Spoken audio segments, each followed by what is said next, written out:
They pressed cold steel against her temple on a tree-lined American street, smiling like they'd already won. 3 armed men, 1 unarmed woman. They thought they knew how this would end. They had no idea who they were touching.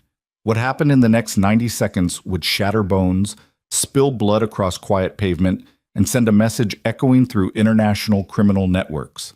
Some people don't break when you pull a gun. Some people break you. This is the story of the night Lena Cross stopped hiding. Before we begin, if you're ready to see what happens when predators pick the wrong prey, stay with me until the very end. Hit that like button and drop a comment telling me what city you're watching from. I want to see just how far this story travels. Now, let's go back to where it started. The evening air tasted like salt and gasoline. Lena Cross moved through Brookhaven Ridge with the easy rhythm of someone who'd run this route 1,000 times. 6:15 p.m. Wednesday. The streetlights were just starting to hum awake, casting long amber pools across cracked sidewalks. Oak trees swayed overhead, their shadows dancing across parked SUVs and 2-story colonials with perfectly trimmed lawns. To anyone watching, she was unremarkable. 5'5", maybe 130 pounds soaking wet. Dark hair pulled back in a simple ponytail. Black running tights, gray hoodie, worn Nikes that had seen better days. Just another suburban professional squeezing in cardio before dinner. They saw a woman jogging alone. They didn't see the weapon. Lena's breathing was controlled, 4 counts in, 4 counts out. Not from exertion, but from discipline. Her posture stayed relaxed, shoulders loose, but her peripheral vision swept continuously. Mailboxes, driveways, parked cars, parked funds. The teenager walking his golden retriever 3 houses down. The porch light that had been out on the blue Victorian for 2 weeks. She noticed everything. Always had. At the intersection of Maple and Shoreline, she slowed to check traffic. That's when she saw it. A dark sedan idling at the corner, engine running, headlights off, no one getting in or out. Wrong. Not wrong like someone waiting for a friend. Wrong like someone waiting for a target. Lena's pulse didn't spike.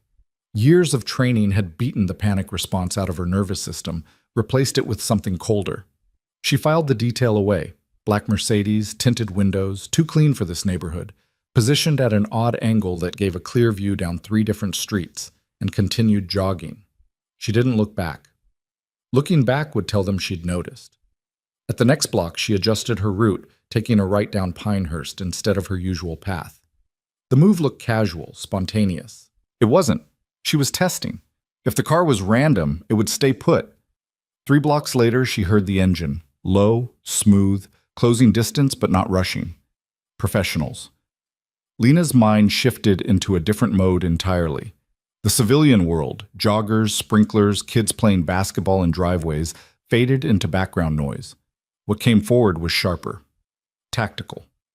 The muscle memory of a life she'd supposedly left behind. She mapped the terrain without breaking stride. Residential zone. Houses set back from the street. Mature trees providing cover but also blocking sight lines. Few pedestrians this time of evening. No commercial areas for another half-mile. Limited witnesses. Limited exits. If someone wanted to grab her quietly, this was the place to do it. So let's see what you want. Lena turned suddenly down Westbrook Lane, a narrow residential street barely wide enough for 2 cars to pass. Tall hedges lined both sides. The houses here were older, set further back, lights just starting to glow behind curtains. Behind her, the Mercedes turned too. No hesitation. No pause. Okay, now we know. Her breathing stayed even, but her hands flexed at her sides. No phone. She'd left it charging at home, a stupid mistake she was already cataloging for later. No visible cameras on this street. No joggers coming the opposite direction. Just her and whoever was in that car. The engine noise changed pitch, accelerating. Lena didn't run. Running would trigger chase instinct, and she wasn't ready for that yet. Instead, she angled toward the sidewalk, giving them space to pass if this was somehow a misunderstanding. They didn't pass. The Mercedes pulled alongside her, crawling at her jogging pace. The rear window lowered. Lena kept moving, eyes forward, but her peripheral vision locked on that opening window. She measured distances: 5 feet to the nearest driveway, 12 feet to a large oak that could provide cover, 20 yards to the intersection ahead. Evening. The voice from the car was male, mid-30s, American accent with East Coast polish. Casual, friendly, wrong. Lena didn't respond. "Hey, excuse me, miss?" She glanced over, just enough to see without breaking stride. 2 men in the back seat, another in the driver's seat, all watching her with the kind of focus that had nothing to do with asking directions. "Sorry, not interested," she said, her voice flat and unremarkable. The voice of someone who just wanted to finish her run. "We're not selling anything." The speaker leaned closer to the window. Mid-30s, sandy hair, expensive haircut, black jacket over a collared shirt. His smile was practiced, unthreatening. "We just need a minute of your time." "I'm good, thanks." She picked up her pace slightly. The car matched. "It's about your work," the man continued. His tone shifted, still polite but with an edge underneath. The smile stayed, but his eyes had gone flat. "The contract you're negotiating. We represent some concerned parties." Lena's blood went cold, not because she was afraid, because now she understood. She stopped jogging. The Mercedes stopped too. For 3 seconds, nobody moved. The street was quiet except for the idle of the engine and the distant sound of a lawn sprinkler cycling through its rotation. Lena turned to face the car fully. She didn't step closer. She kept her hands visible, loose at her sides, but her weight shifted subtly onto the balls of her feet. "Who are you?" she asked. The sandy-haired man's smile widened. "People who'd like to have a conversation. Somewhere private." "I'm good here." "We insist." "And I'm declining." The man in the passenger seat, bigger, shaved head, neck thick with muscle, turned to look at her.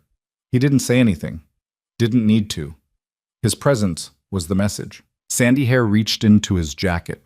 Lena's entire body tensed, ready to move, but he pulled out an envelope. Thick. Manila. He held it up so she could see, then tossed it through the window. It landed on the sidewalk near her feet. "Take a look," he said.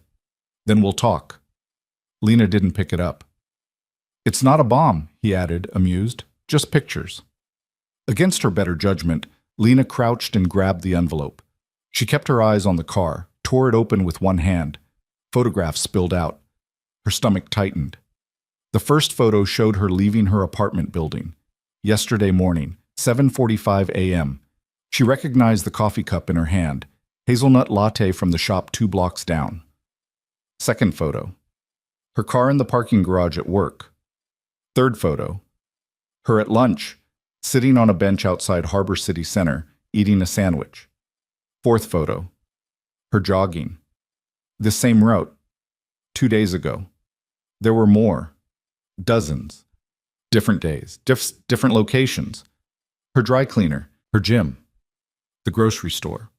All time-stamped. All recent. Someone had been watching her for weeks. Lena's face remained expressionless, but her mind was racing. Professional surveillance. Multiple teams, multiple days. This wasn't random harassment. This was intelligence gathering, proof of capability, a demonstration. She stood slowly, holding the photos. "Now that we have your attention," Sandy Hair said, his voice friendly again, "how about that conversation?" "What do you want?" "Walk away from the Meridian contract." There it was, Meridian Energy Systems, the security consulting deal she'd been negotiating for 3 months. A multi-year contract to oversee physical security for their European and Central Asian pipeline infrastructure. Billions in assets, strategic choke points, the kind of work that could redefine her career, and apparently the kind of work someone wanted to stop. "That's not happening," Lena said quietly. The friendly mask slipped. Sandy Hair's smile died completely. "You misunderstand. This isn't a negotiation." "Then why are we talking?" "Because we're polite." He nodded to the driver. The car doors opened. 3 men stepped out in smooth, coordinated movements. They didn't rush, didn't draw weapons. They just spread out, blocking the sidewalk in both directions. Textbook positioning, one ahead, one behind, one to the side, cutting off escape routes. Lena's pulse finally kicked up. Not from fear, but from recognition. These weren't hired muscle. These were operators. Sandy Hair walked around the car. Up close, Lena revised her assessment. Early 40s, fit, moved like someone with training, military or private sector. His hand stayed loose and visible, but ready. The big guy from the passenger seat came around the other side. 6'3", maybe 240. Slavic features, dead eyes. The driver stayed back, watching, one hand inside his jacket. "Here's what's going to happen," Sandy Hair said, his voice dropping the pretense entirely. "You're going to get in the car. We're going to drive somewhere quiet. We're going to have a longer conversation about your future choices. Then we're going to drop you off, and you're going to be smart about what comes next. And if I refuse?" He shrugged. "Then things get unpleasant." Lena looked at each of them in turn, calculating odds. 3 armed men. She could see the bulges now, shoulder holsters, maybe ankle backups. All trained, all ready, against 1 unarmed woman in running clothes. Most people would have gotten in the car. Lena wasn't most people. "I'm going to jog away now," she said calmly. "You're going to let me." The big Slavic guy laughed, a low, humorless sound. He said something in Russian. She understood it perfectly. "She thinks she's tough." Lena didn't react. Sandy Hair's expression hardened. "Last chance. Get in the car." "No." He sighed like she'd disappointed him. Then he nodded. The big guy moved first. He was fast for his size, closing the distance in 2 strides, reaching for her arm with the casual confidence of someone who'd manhandled dozens of people before. His hand was huge, fingers spread to grab her bicep and control the shoulder joint. Lena let him get close. Then she moved. Her weight shifted, her body pivoting just as his fingers made contact. Instead of pulling away, she stepped into him, inside his reach, her hand snapping up to trap his wrist. She twisted hard, using his momentum and her body rotation, and felt the joint start to hyperextend. He grunted, surprised, and tried to pull back. Too late. Lena drove her elbow up into his solar plexus, not hard enough to drop him, just enough to make him fold slightly, and used the opening to slide behind his arm, cranking it into a standing arm lock. 2 seconds. That's how long it took. The big guy froze, his arm bent at an unnatural angle, Lena's leverage making any movement excruciatingly painful. "Back off," she said quietly. Sandy Hair's eyes narrowed. He didn't look surprised. He looked intrigued. "Let him go," he said. "Tell your friend in the car to show me his hands." For a moment, nobody moved. Then Sandy Hair nodded. The driver slowly raised both hands, palms visible. Lena released the arm lock and stepped back fast, creating distance. The big Slavic guy rotated his shoulder, glaring at her with new respect and considerable irritation. "Well," Sandy Hair said. "That's interesting." "I'm leaving now," Lena said. "No," he replied. "You're really not." His hand went to his jacket. This time, he didn't pull out an envelope. He pulled out a Glock 19. The barrel came up smooth and professional, zeroing on her center mass from 6 feet away. No shaking, no hesitation, just cold mechanical certainty. "Get in the car." Lena's world narrowed. She clocked the weapon.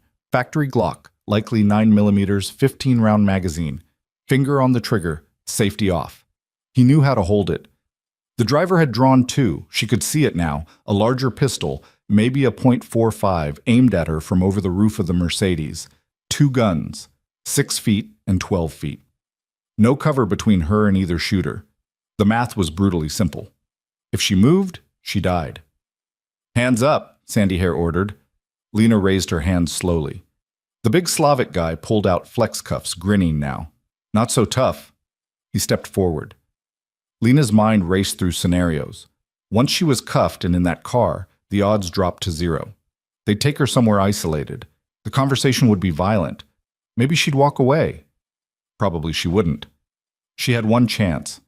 Right now, before the cuffs went on, even with the guns. Bad odds. Very bad odds.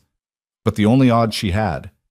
The big guy reached for her wrist. Sandy Hair's gun was still pointed at her chest, his eyes tracking her every micro-movement. "Don't," he warned. Lena met his eyes, kept her hands up, let the big guy's fingers close around her left wrist. His grip was iron. He smiled, pulling her forward to slip the cuff on, and Lena exploded into motion. Everything happened in fractions of a second, muscle memory taking over, instinct and training fusing into pure reaction. She grabbed the big guy's wrist with her free hand and yanked him forward, putting his body between her and Sandy Hair's gun. At the same instant, she snapped her head forward, cracking her forehead into the bridge of his nose. Cartilage crunched. Blood sprayed hot across her face.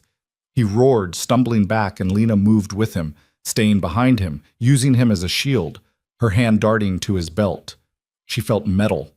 A backup piece. She ripped it free. A snub-nosed revolver, heavy, loaded. "Gun!" Sandy Hair shouted. She dove. Gunfire erupted. And fire. The first shot punched through the space where her head had been a millisecond earlier, the muzzle flash bright in the gathering dusk. The second shot hit the Slavic guy, friendly fire, and he went down screaming. Lena hit the pavement hard, rolled behind a parked SUV, came up with the revolver in a two-handed grip. She'd been in firefights before. This was different. This was American suburbia. Houses 20 feet away with families inside, kids' bikes on lawns, a dog barking frantically somewhere. Sandy Hair was moving, circling around the Mercedes, his Glock tracking for a shot. The driver was shouting into a radio, backup, evac, she couldn't tell. Lena didn't think. She calculated. Angle, distance, background. 3 houses behind Sandy Hair, occupied, lights on. She couldn't fire. He could. Another shot cracked past her, punching through the SUV's window. Glass exploded, raining down. Lena moved again, rolling left, coming up on the passenger side of the SUV. She had maybe 3 seconds before he rounded the vehicle and got a clean shot. She used 2 of them. Rising just enough to aim over the hood, she fired twice. The revolver bucked in her hands. 38 caliber, more recoil than she'd expected. The first shot went wide. The second hit Sandy Hair in the shoulder, spinning him back. He went down behind the Mercedes, cursing viciously. The driver opened fire. 4 rapid shots, professional suppression fire. Bullets sparked off metal, shredded the SUV's side mirror, forced Lena back down. She had 2 rounds left. Maybe. She didn't know how many the revolver held, hadn't had time to check. Sirens wailed in the distance. Someone had called 911. Help was coming, if she lasted that long.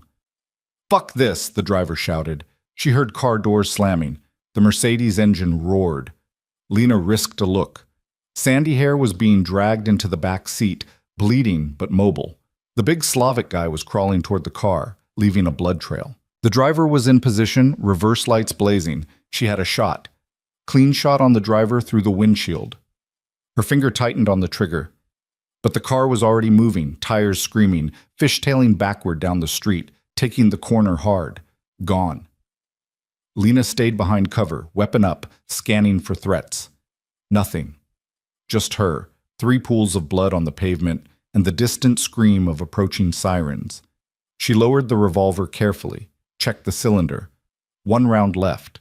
Her hands were steady, her breathing controlled, but her mind was already 3 steps ahead, running through what came next.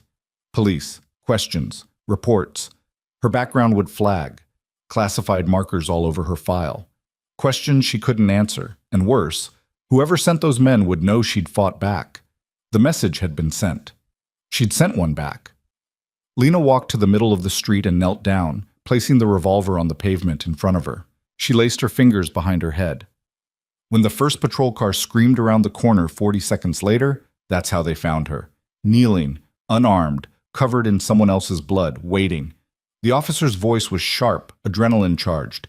"Hands! Show me your hands!" "They're empty," Lena called back, her voice calm. "The weapon is in front of me, 4 feet. I'm not reaching for it. Don't move. I'm not moving." 3 more cars arrived within 60 seconds. Officers poured out, weapons drawn, forming a perimeter. One kicked the revolver away. Another pulled her arms down and cuffed her, tight, efficient, professional. "Face down," Lena complied, letting them press her against the asphalt. The concrete was still warm from the afternoon sun. She could smell motor oil and blood. "Anyone else here?" an officer demanded. They left. Black Mercedes. Virginia plates, partial, 7XR. 3 suspects, 2 wounded. heading north on Westbrook, then east on Maple. The officer processing her paused. You got a plate number? Partial. He keyed his radio, relaying the information. Around her, the scene was controlled chaos. More sirens, neighbors emerging onto porches, someone shouting about seeing everything. A new voice, older, calmer. Get her up, carefully. Hands gripped her arms, lifting her to her feet. A detective stood in front of her, 50s, gray hair, weathered face, eyes that had seen too much. His badge read, Detective Aaron Cole. He studied her for a long moment. You hurt? No. That your blood? No. He looked at the scene. Bullet holes, blood, shattered glass. Back to her. You want to tell me what happened here? They tried to abduct me. I defended myself. They? 3 men. Black Mercedes. They'd been following me for blocks. Cole's eyes narrowed. You armed? No. Then whose gun did you use? I disarmed one of the attackers. His eyebrows went up slightly. You disarmed an armed man? Yes. And shot 2 others. I shot one. The other was hit by friendly fire. Cole was quiet for a moment. Then, what's your name? Lena Cross. What do you do, Ms. Cross? Risk analysis, private sector. Uh-huh. He didn't believe it, not completely. And these men, you know them? No. Then why would they try to abduct you? Lena met his eyes. I think you should run my background before we continue this conversation. Something shifted in Cole's expression. Wariness, recognition. Why? Because what comes back is going to change your questions. He studied her for another 5 seconds. Then he pulled out his phone, walked 10 feet away, made a call. Lena heard fragments. Victim. Yes, Cross. Lena, run it deep. Flag anything classified. 2 minutes later, he came back. His entire demeanor had changed. The cuffs, he said to the officer beside her. Take them off. Sir? Now. They removed the cuffs. Lena rubbed her wrists. Cole stepped closer, lowering his voice. What the hell came back on you is about 70% redacted. DOD markers, State Department flags, and a phone number I'm supposed to call if you're ever involved in anything. Lena said nothing. So I'm going to ask you again, and I need a real answer this time. What just happened here? Lena looked at the blood on the street, at the evidence markers being placed, at the crowd of neighbors watching from behind police tape. Someone wants me to walk away from a job, she said quietly. I said no. They escalated. I responded. What kind of job requires this kind of response? The kind people kill for. Cole's jaw tightened. Are you in danger right now? Active threat? Yes. Do you need protective custody? No. Ms. Cross, yes, I can take care of myself. You just saw that. He couldn't argue with that. All right, he said finally. But we're going to need a full statement. We're going to need to process the scene, and I'm going to need you to cooperate fully. Of course. And Ms. Cross? He leaned in. Whatever you're involved in, whatever this job is, maybe consider that walking away might be the smart play. Lena's expression didn't change. I don't walk away, detective. Even if it costs you your life? Especially then. 4 hours later, Lena sat in an interview room at Harbor City PD, drinking terrible coffee and answering questions. Cole had been professional, thorough, but also careful. There were clearly things he wasn't allowed to ask, boundaries his clearance didn't permit him to cross. He'd shown her photos from the scene, asked her to walk through every second. She'd complied, giving exact details, precise timings. The story never changed because it was true. By midnight, she was released. No charges. Self-defense was clear. Witnesses had seen the men force her to stop, seen the guns. One elderly woman had even filmed part of it on her phone, shaky footage, but enough to corroborate everything. A patrol car offered her a ride home. She declined. Outside the station, the night air was cool and clean. Lena stood on the steps, looking out at the city lights spreading across the harbor. Her phone, retrieved from her apartment by an officer, buzzed. Unknown number, she answered. Ms. Cross, The voice was familiar. Corporate. Professional. Gerald Hastings, VP of Operations at Meridian Energy. I heard about tonight. Are you all right? I'm fine. The police called me. Something about an attempted abduction related to our contract? That's accurate. Silence on the line. Then, Miss Cross, I want you to know that Meridian takes the safety of our consultants extremely seriously. If you need to step back from this negotiation, I don't. We would understand, Mr. Hastings. Her voice was steel. I'm not withdrawing. I'm accepting. Send me the contract. I'll sign tomorrow. Another pause. You're certain? Completely. Then, welcome aboard. We'll have security protocols in place for your arrival overseas, full support package, whatever you need. Good. I'll be in touch. She ended the call, stood there in the darkness. Somewhere out there, the men who'd tried to take her were regrouping, reporting to whoever had sent them, explaining how badly it had gone. And their employers, whoever they were, whatever they wanted, would be making decisions. Escalate, retreat, try again? Lena didn't know. But she knew one thing with absolute certainty. She'd crossed a line tonight. There was no going back now. The war had started, and she intended to win it. The apartment was dark when Lena arrived home at 2 in the morning. She didn't turn on the lights. Instead, she stood just inside the doorway, letting her eyes adjust, listening to the silence. The building was quiet, just the hum of the refrigerator and the distant sound of traffic filtering through closed windows. Everything looked exactly as she'd left it. Coffee mug in the sink, laptop closed on the kitchen counter, running shoes she'd never made it back to retrieve. But something felt wrong. Not obviously wrong, not intruder in the apartment wrong. More subtle, a displacement of air, a scent that didn't belong.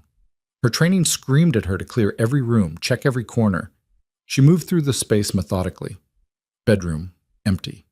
Bathroom, clear. Closet, undisturbed.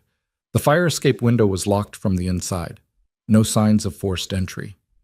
Still, the feeling persisted. Lena walked back to the kitchen and opened the junk drawer. Beneath old batteries and takeout menus, her fingers found what she was looking for. A small lockbox, biometric scanner on top. She pressed her thumb against it. The lock clicked open. Inside was a phone. Not her regular phone. This one was encrypted, registered to a shell company, completely untraceable. She powered it on and waited. 3 missed calls, all from the same number. She didn't call back. Instead, she sent a single text. Compromised. Need extraction protocol. The response came back in 15 seconds. Stand by. Lena set the phone on the counter and walked to the window. Below, the street was empty except for a few parked cars and a cat prowling near the dumpsters. No surveillance she could spot. No obvious tails. But they'd found her once. They'd find her again. The encrypted phone buzzed. Not a text this time. A call. She answered without speaking. Lena. The voice was male, mid-40s, careful. No names, no identifiers. Just recognition. I heard about tonight. News travels fast. When one of ours puts 3 contractors in the hospital, yes, it does. A pause.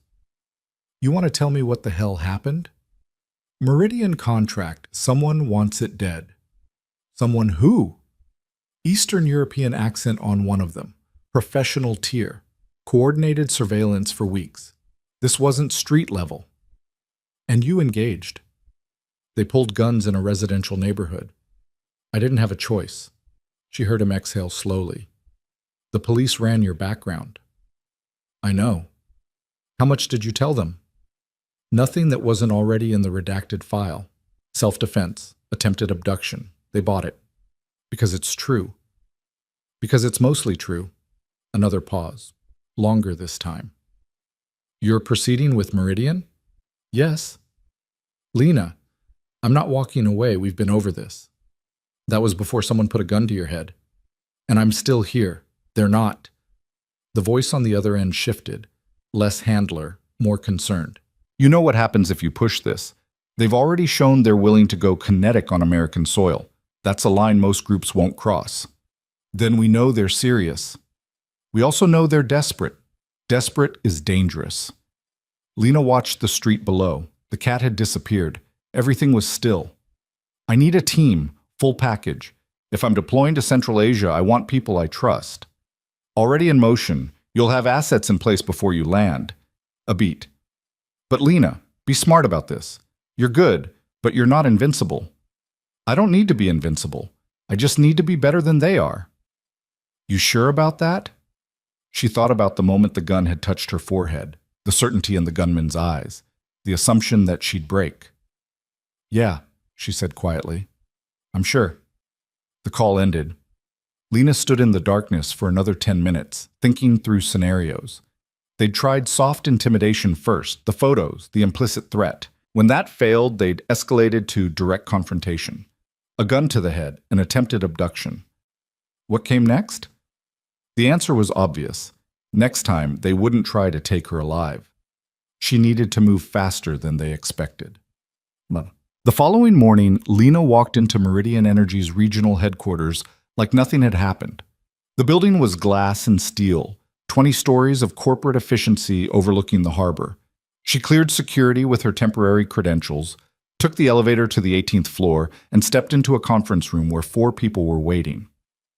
Gerald Hastings stood as she entered, mid-50s, silver hair, expensive suit that looked uncomfortable on his runner's frame. He'd spent 20 years in oil and gas before transitioning to security consulting. Smart, cautious, not easily impressed. Ms. Cross, he said, extending his hand, thank you for coming in after everything. His handshake was firm but brief. He was studying her face, looking for cracks, trauma, hesitation. He wouldn't find any. Mr. Hastings. Lena took a seat at the table. The other 3 people watched her with varying degrees of curiosity. Shall we proceed? Hastings gestured to the woman on his left. This is Rebecca Torres, our VP of International Operations. She'll be your primary contact for the European deployment. Torres was late 30s, sharp-eyed, with the bearing of someone who'd spent time in actual operational environments. Former State Department, if Lena had to guess. Maybe DOD. She nodded without smiling. And this is Marcus Webb and Jennifer Cow from our legal and compliance team. Webb was young, nervous, already sweating despite the aggressive air conditioning. Cow was cooler, older, watching everything with the careful attention of someone paid to spot problems. Before we begin, Cow said, her voice precise, I need to address last night's incident. Our legal team has reviewed the police report. We understand you were the victim of an attempted assault related to your potential work with Meridian. That's correct? And you defended yourself successfully? Yes. Cow exchanged a glance with Hastings. Ms. Cross, we need to be very clear about something. Meridian Energy operates in complex geopolitical environments. We have enemies, competitors, nation-states, criminal organizations who would prefer we not operate in certain regions. That's precisely why we need top-tier security personnel. I understand. Do you? Torres leaned forward. Because what happened to you last night? That's not theoretical. That's the kind of pressure our people face in the field.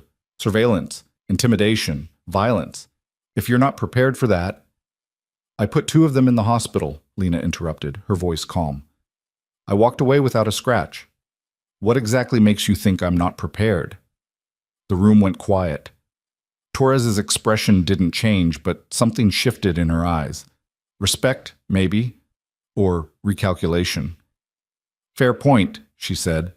Hastings cleared his throat. Let's move forward. Rebecca, brief her on the deployment. Torres opened a tablet and pulled up a map. It showed a network of pipelines stretching across Eastern Europe and into Central Asia. Red dots marked key facilities. Meridian operates 17 critical infrastructure sites across 6 countries, Torres began. Natural gas pipelines, processing facilities, distribution hubs.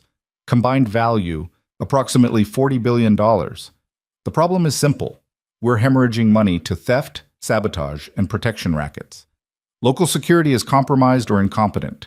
We need someone to redesign our entire security architecture from the ground up. Why me? Lena asked. Because you have the background we need. Military, intelligence, private sector. You understand both conventional security and unconventional threats. And because you're American, Hastings added, our local security teams are too embedded in regional politics. Too many conflicts of interest. We need someone who doesn't owe favors to anyone. Lena studied the map. Who's currently providing security? A mix. Private contractors, mostly former military from the region. Local police who we pay extra. Some facilities have armed guards, others just cameras and fences. And the threat profile? Torres's jaw tightened. Organized crime. Russian and Ukrainian networks who've been extorting us for years. If we don't pay protection money, equipment breaks, pipes leak, workers disappear. We've been negotiating with them to avoid escalation. And now you want to stop negotiating. We want to stop being victims, Hastings said flatly. We've paid out nearly $70 million in the last 3 years. It's unsustainable. The board has authorized a complete security overhaul. That's where you come in. Lena turned back to Torres. What happened to the last person who tried this? The room went very still. Torres looked at Hastings. He nodded slightly. His name was David Kessler, Torres said quietly. Former Marine, 15 years in private security. Smart, experienced. We hired him 8 months ago to do exactly what we're asking you to do. And? He lasted 6 weeks. They found him in a hotel room in Bucharest. Official cause of death was heart attack, but the autopsy showed traces of a potassium-based compound, untraceable, undetectable unless you're specifically looking for it. They killed him. We can't prove it, but yes, we believe so. Lena sat back in her chair. And you're still proceeding with this plan. We don't have a choice, Hastings said. If we back down now, we lose everything. The criminal networks will know they can intimidate us indefinitely. Our shareholders are demanding action. Our insurance premiums are skyrocketing. We either fix this or we pull out of the region entirely. That's not an option. So you need someone expendable. The word hung in the air like a grenade. Cow stiffened. Webb looked horrified. Torres remained impassive. Hastings met Lena's eyes directly. We need someone who can survive what Kessler couldn't. Someone who won't back down when threatened. Someone who, based on last night's events, has already proven they can handle extreme pressure. You're offering me a contract with a life expectancy measured in weeks. We're offering you a contract with a 7-figure salary, full operational autonomy, and unlimited resources. What you do with that is up to you. Lena considered this. The room watched her. Most people would have walked out, but most people didn't understand what Lena understood. Running made you prey. Standing still made you a target. The only option was to move forward, fast, hard, and with enough violence to make predators think twice. I want full vetting authority over all security personnel, she said. No one stays on the team unless I approve them. Done, Hastings said. I want direct access to intelligence, local police reports, surveillance footage, financial transactions, everything. We can arrange that. And I want a dedicated communications channel back to this office, encrypted, real-time. If something happens, I need to be able to reach you immediately. Agreed. Lena looked at Torres. How soon can you deploy me? 2 weeks. We need to finalize contracts, arrange visas, coordinate with local authorities. Make it 1 week. Torres blinked. If someone's already trying to kill me here, they'll be waiting for me there. I'd rather arrive before they're fully prepared. Lena stood. 1 week. I'll send you a list of equipment requirements tonight. Hastings stood as well, extending his hand again. This time his grip was different, firmer. The handshake of someone sealing a deal with an equal. Welcome to Meridian, Ms. Cross. Lena left the building 20 minutes later with a signed contract, a temporary security detail she immediately dismissed, and a target painted on her back that was now visible from orbit.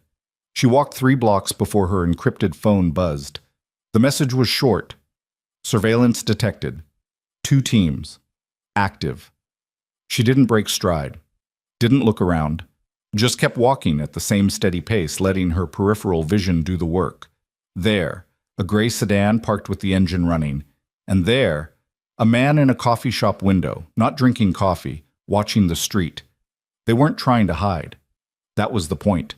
They wanted her to know she was being watched, wanted her to feel the pressure, to second guess, to break. Lena turned left down an alley.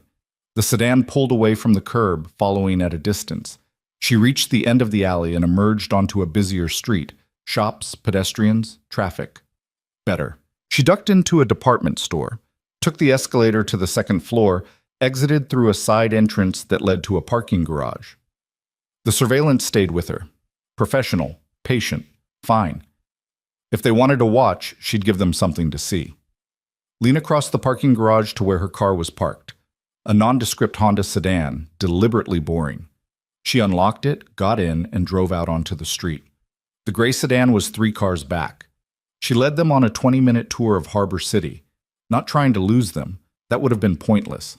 Just making them work for it, making them commit resources, letting them think they were in control. Finally, she pulled into the parking lot of a gun range on the industrial outskirts of the city. The sign read, Harbor Tactical, Members Only. Lena had been a member for 3 years. She parked, grabbed her range bag from the trunk, and walked inside. The surveillance team couldn't follow, not without membership credentials. They'd have to wait in the parking lot. Perfect. Inside, the range master, a retired Marine named Carlos who'd never asked about her background, waved her through. Lane 7's open.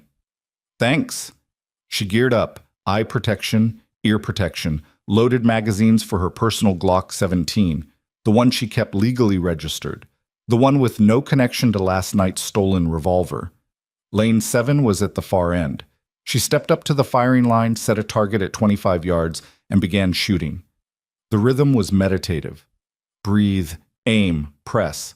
The gun kicked in her hands, the recoil familiar and comforting. She worked through the fundamentals, stance, grip, trigger control. Each shot punched through the paper target with mechanical precision. Center mass. Center mass. Headshot. Center mass. She wasn't practicing. She was making a point. After an hour, she cleaned her weapon, packed up, and walked back outside. The gray sedan was still there. Same position. Same patience. Lena drove home. They followed. She parked in her building's garage, took the elevator up, and walked into her apartment. Still dark, still empty. But the feeling was back, stronger now. She stood in the kitchen, looking at the encrypted phone on the counter. Someone was escalating. Someone was watching. Someone was planning their next move. The question was, how long until they made it? The answer came faster than she expected. At 3 a.m., her phone buzzed. Not the encrypted one, her regular phone. Unknown number. She answered. Lena Cross. The voice was distorted, digitally altered, impossible to identify. You're making a mistake. She said nothing. The Meridian contract. Walk away. No. We're not asking. Neither am I. A pause, then. You survived last night because we allowed it. We wanted to talk. We wanted to negotiate. You responded with violence. That was disappointing. You pulled a gun on me. And you shot 2 of our people. Sent a 3rd to intensive care. Do you understand what that means? Lena's voice was ice. It means you underestimated me. It means you've declared war. You declared it first. I'm just responding. The voice laughed, cold, mechanical through the distortion. You think you're ready for this. You think because you have training, because you have experience, you can stand against us? I know I can. Lena Cross, 30 years old, former Navy, discharged 5 years ago, no family, no close relationships. You live alone, work alone, you're isolated, vulnerable. Her blood went cold. They knew. Not just about the Meridian contract, about her. We know who you were, the voice continued. We know what you did. We know why you left. And we know that the people you used to work for won't protect you anymore. You're on your own. Lena's jaw tightened. Is there a point to this? The point is that you have 24 hours to withdraw from the Meridian contract. After that, we stop being polite. You've never been polite. You're right. Let me rephrase. After that, we stop trying to keep you alive. The line went dead. Lena sat in the darkness, listening to her own heartbeat. They knew about the Navy.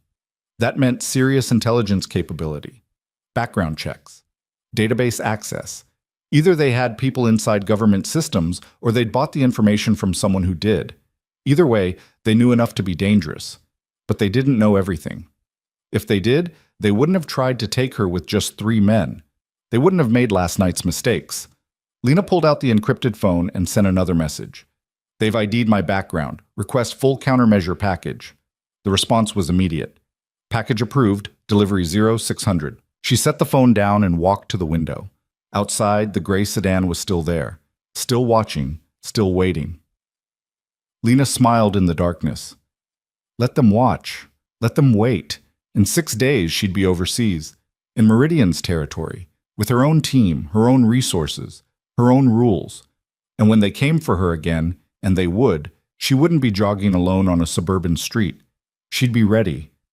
The war had started, but it hadn't ended. Not even close.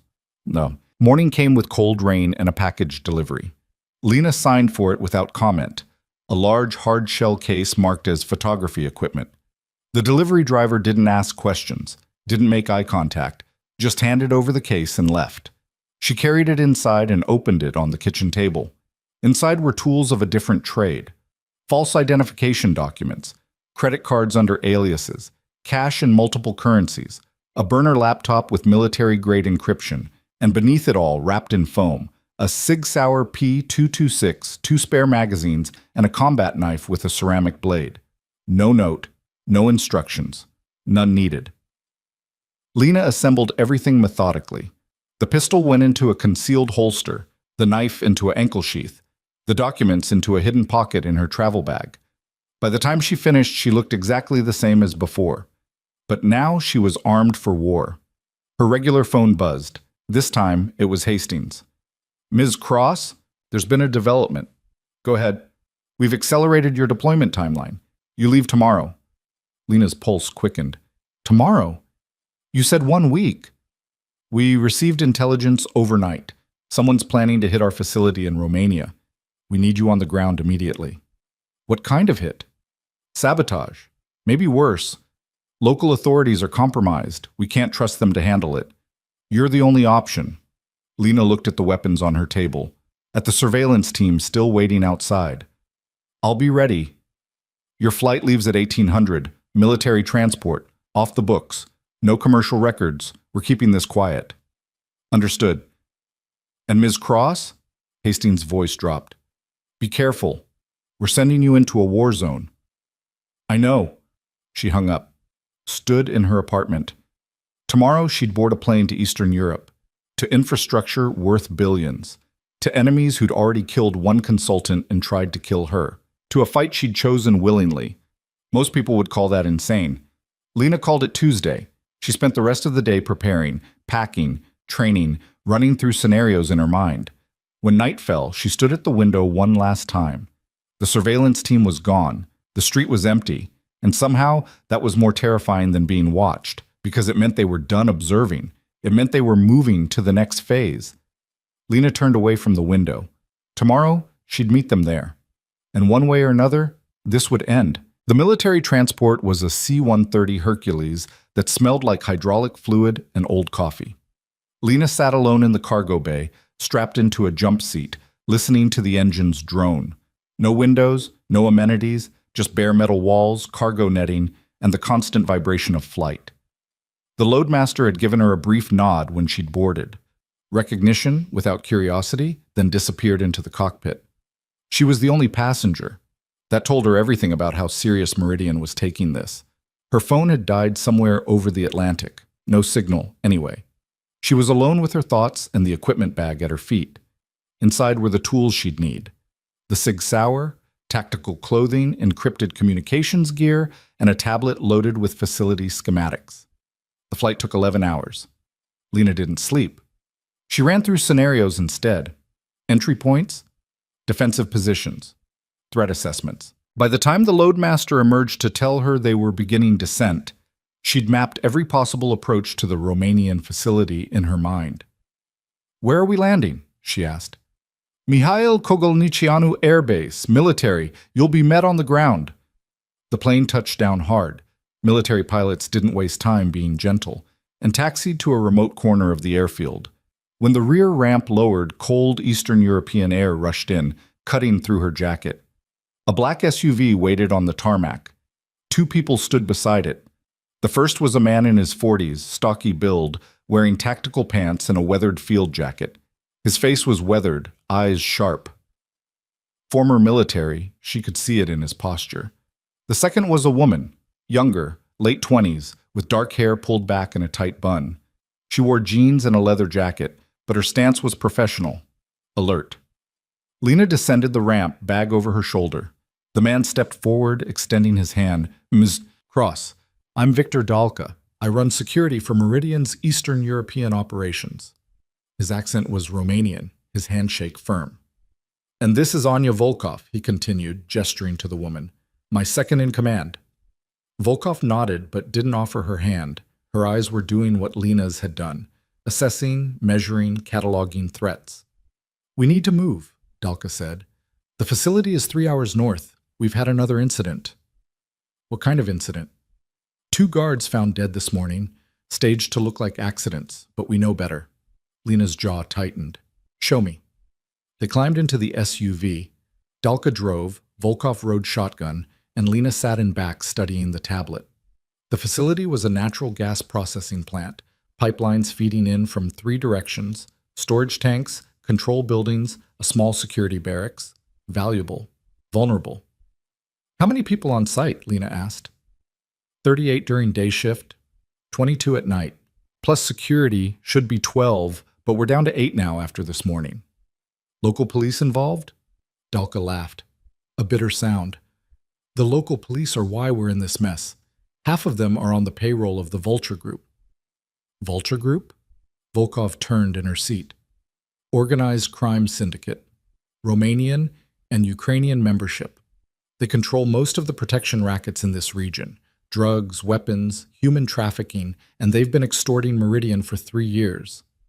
Until Meridian decided to stop paying, Lena said. Until Meridian hired someone who got himself killed, Volkov corrected, her tone sharp. David Kessler, you're his replacement. There was an edge in her voice, not quite hostility, but close.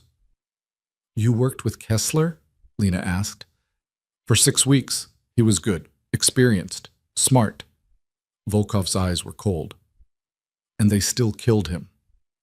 What makes you think I'll do better? I don't. The SUV fell silent except for the hum of tires on rough highway. Dalka cleared his throat. Anya's skeptical because we've seen this before. Meridian sends someone from America. Big plans, big promises. Then reality hits and they realize this isn't a corporate security job. This is a war, and they either leave or die. I'm not leaving, Lena said quietly. Kessler said the same thing. Kessler wasn't me. Volkov turned fully around now, studying Lena with open curiosity. And what are you exactly? Your file is mostly redacted. Former Navy, but no details. Private security, but no client list. You're either very good or very good at hiding what you really are. Lena met her eyes without blinking. Does it matter? It does if I'm trusting you with my life. Then don't trust me. Trust what I can do. And what can you do? Lena's expression didn't change. Get out of the way and you'll find out. For a moment, nobody spoke. Then Volkov smiled, small, barely there, but genuine. All right, she said, let's see what you've got, American. The facility appeared on the horizon like an industrial fortress. Chain-link fencing topped with razor wire surrounded the perimeter. Guard towers at each corner, unmanned, Lena noted immediately. Floodlights on tall poles, most of them dark, even though sunset was approaching. The main buildings were concrete and steel, functional and ugly. Dalka pulled up to the security checkpoint. The guard on duty looked exhausted, mid-50s, overweight, cigarette dangling from his lips. He waved them through without checking identification. Jesus, Lena muttered. Welcome to our security situation, Dalka said grimly. They parked near the main administrative building. As Lena stepped out, she immediately began cataloging failures. No vehicle barriers, no tire spikes. The gate checkpoint was positioned wrong, too close to the buildings, giving attackers easy access once they breached the perimeter. Inside, the administrative building was barely better. Cheap furniture, flickering fluorescent lights, a reception desk with nobody behind it. Dalka led them down a hallway to a conference room. Inside, 6 people waited, 4 men, 2 women, all wearing security uniforms or tactical gear. They looked tired. worn down, scared. "Everyone," Dalka said, "this is Lena Cross. She's taking over security operations effective immediately." The room's reaction was immediate. "American?" one of the men said in heavily accented English. He was young, early 20s, with a shaved head and suspicious eyes. "Another American? The last one got himself killed." "I'm aware," Lena said. "So what makes you different?" Lena set her bag on the table and pulled out the tablet. "I'm not here to make friends. I'm here to stop you from dying. Anyone not interested in that can leave now." Nobody moved, but the skepticism was thick. She pulled up the facility schematic and projected it onto the wall. "Your security is a disaster. No layered defense, no response protocols. Your perimeter is a joke. Your personnel are undertrained and overworked. If someone wanted to hit this facility, they could do it with 6 men and a truck bomb." The room shifted uncomfortably. "But they haven't," Lena continued, "which means they're not trying to destroy the facility. They're trying to control it. Control means extortion. Extortion means they need you alive. That's our advantage." An older man spoke up, gray hair, scarred hands, the bearing of a veteran. "And what do you propose we do exactly?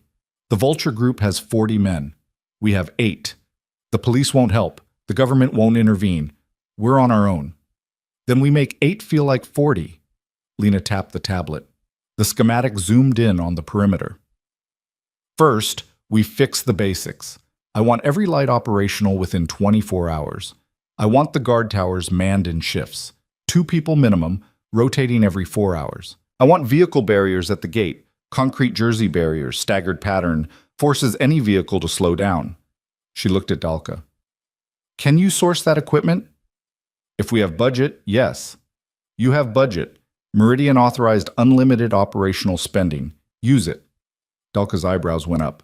"Unlimited?" "Whatever it takes to secure this facility." That's a direct quote from Hastings. The energy in the room shifted slightly. Hope, maybe. Or just surprise. Lena continued. "Second, we need intelligence. I want surveillance on every approach road. Cameras, motion sensors. If a car comes within a mile of this facility, I want to know about it." "The Vulture Group will just cut the cameras," the young skeptic said. "Then we'll know where they are when they do it. Surveillance isn't just about seeing, it's about forcing the enemy to reveal themselves." She moved to the next slide, internal layouts. "Third, we harden the critical infrastructure. Control room gets reinforced doors. Server room gets backup power and ventilation you can seal off. Anyone wants to access critical systems, they have to go through multiple checkpoints." Volkov was watching her carefully now, arms crossed. "This is basic stuff. Kessler proposed the same things." "And did you implement them?" Silence. "Why not?" The gray-haired veteran answered, "Because we were afraid. Kessler pushed too hard, too fast. The Vulture Group noticed. They killed him as a message. We backed off." "So you've been waiting to die slowly instead of fighting back?" His jaw tightened.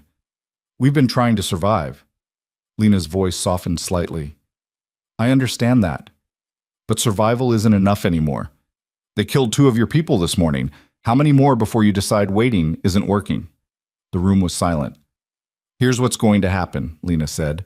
"We're going to implement these changes immediately. Not next week. Not when it's convenient. Tonight. And when the Vulture Group responds, and they will, we're going to be ready." "Ready how?" Volkov asked. Lena met her eyes. "Ready to make them regret coming here." The next 18 hours were chaos. Lena slept for 3 hours in a bare room in the security barracks, then spent the rest of the night overseeing implementation. Dalka proved surprisingly effective. Within hours, contractors arrived with concrete barriers, lighting equipment, and surveillance cameras. How he'd arranged it so quickly, Lena didn't ask. By dawn, the facility looked different. The perimeter lights blazed. Jersey barriers formed a serpentine pattern at the gate, forcing any vehicle to slow to walking speed. Cameras covered every approach angle, feeding to a newly established security office. And the guard towers were manned. Lena stood in the central courtyard as the sun rose, watching workers install the last of the motion sensors. Volkov approached, carrying 2 cups of coffee. You don't sleep much, Volkov observed, handing her one. Neither do you. I'm used to it. You just got off an 11-hour flight. Lena sipped the coffee. It was Turkish style, thick, bitter, strong, perfect. Sleep is a luxury. We don't have luxuries right now. Volkov studied her. The men are talking. They're saying, maybe you're the real thing. And what do you think? I think you know what you're doing, but knowledge and survival are different things. Volkov paused. Kessler knew what he was doing too. What happened to him? They poisoned him in his hotel room. Potassium chloride injection. Looks like a heart attack. He was dead before morning. The Romanian police ruled it natural causes. Volkov's voice was flat. We knew better, but without proof, there was nothing to do. Where's the hotel? Bucharest, 2 hours south. And his body? Cremated. His family took the ashes back to America. Lena absorbed this. Did he have a chance? Any warning? He got a phone call the night before. Afterward, he seemed different, distracted. He told me he was going to meet someone. Wouldn't say who. I found him the next morning. So they lured him out, isolated him, killed him quietly. Yes. They won't do that to me. Volkov's expression was skeptical. You think you're smarter than he was? No, I think I'm meaner. Before Volkov could respond, Dalka's voice crackled over the radio. Control to cross. We have movement on the North Perimeter Road, single vehicle, approaching fast. Lena's hand went to her radio. Description? Black van, no plates, 3 occupants visible. She looked at Volkov. This them? That's their style. Let's go. They ran to the security office, a converted storage room now packed with monitors. Dalka pointed to one screen showing the north approach road. A black panel van was indeed approaching, moving fast. Guards? Lena asked. North Tower is manned, 2 men, armed with shotguns. Not enough. Get everyone to defensive positions. Lock down the control room. Nobody goes in or out until I give the all clear. Dalka relayed the orders. Around the facility, personnel moved with surprising efficiency. The previous night's drills were paying off. Lena grabbed a radio and switched to the guard tower frequency. North Tower, this is Cross. Do not engage unless fired upon. Let them get to the gate, then we'll handle it. Copy, came the response. The van reached the facility perimeter and slowed, navigating the New Jersey barriers. It stopped at the gate. For 30 seconds, nothing happened. Then the side door slid open. 4 men stepped out, all armed. AK pattern rifles clearly visible. No attempt to hide them. Jesus, Dalka breathed. They're not even pretending anymore. The lead man was tall, broad-shouldered, with a shaved head and facial scars that looked like they'd come from a knife. He walked straight up to the gate and stared directly at the camera. Then he smiled. Lena keyed the radio. Gate guard, this is Cross. Do not open the gate. Tell them to state their business. The gate guard's voice cracked with fear. What if they shoot? They won't. Not yet. They're here to send a message. Let them send it. On the monitor, the scarred man pulled out a phone and made a call. 3 seconds later, Lena's encrypted phone rang. She answered. You must be the new American, the voice said. Rough, accented, amused. I am Gavril Nistor. Perhaps Victor has mentioned me.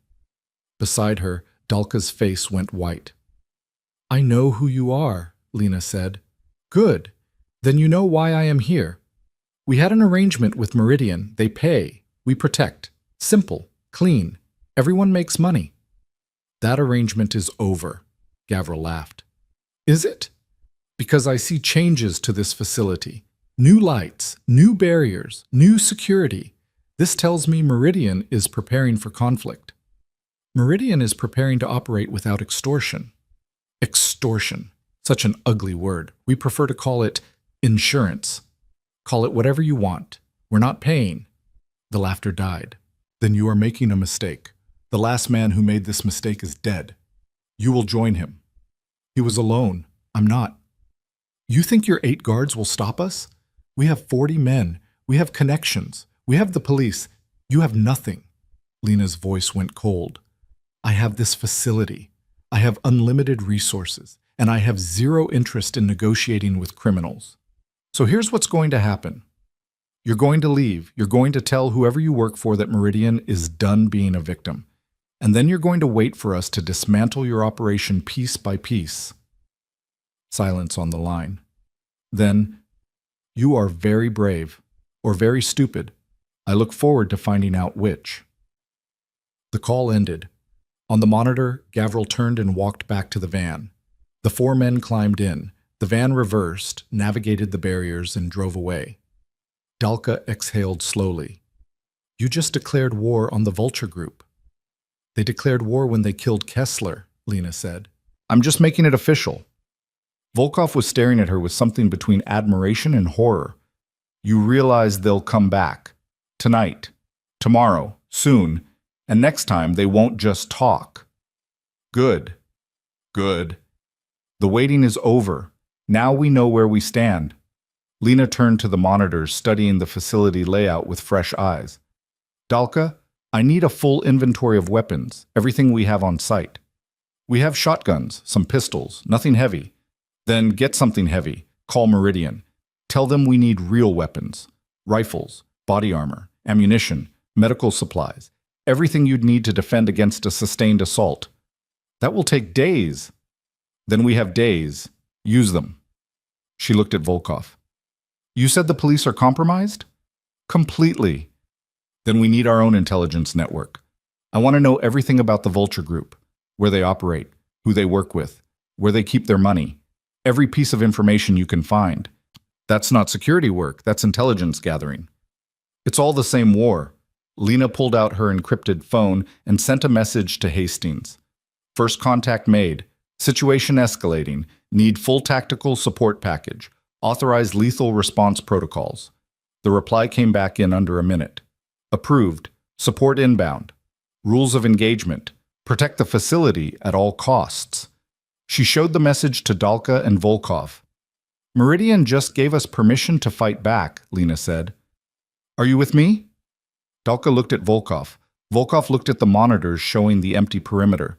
Then Volkov smiled, sharp and dangerous. About damn time, she said. Well, the attack came 36 hours later. Lena was in the security office when the alarms went off, motion sensors on the east perimeter triggering in sequence. She checked the monitors, 3 vehicles approaching from different angles. Coordinated. Professional. Wake everyone, she ordered. Full defensive positions. Now! The facility came alive. Guards scrambled to positions. Workers evacuated to the hardened control room. Lights blazed across every angle. Lena grabbed her rifle, a Meridian-supplied M4 carbine that had arrived via emergency courier, and headed to the East Tower. Volkov was already there, scanning the approaches with night vision. 6 men visible. Maybe more in the vehicles. They're spreading out. Let them come. The vehicles stopped just outside the fence line. Men emerged, 10 in total, all armed with rifles. They moved with military precision, establishing a perimeter. Then one of them pulled out a megaphone. Meridian facility. The voice echoed across the compound. You have 1 hour to evacuate. After that, we will destroy this facility. This is your only warning. Lena keyed her radio. All positions, hold fire. Do not engage. She pulled out her own megaphone and stepped to the edge of the tower. This facility is under the protection of Meridian Energy and the United States government, she called back.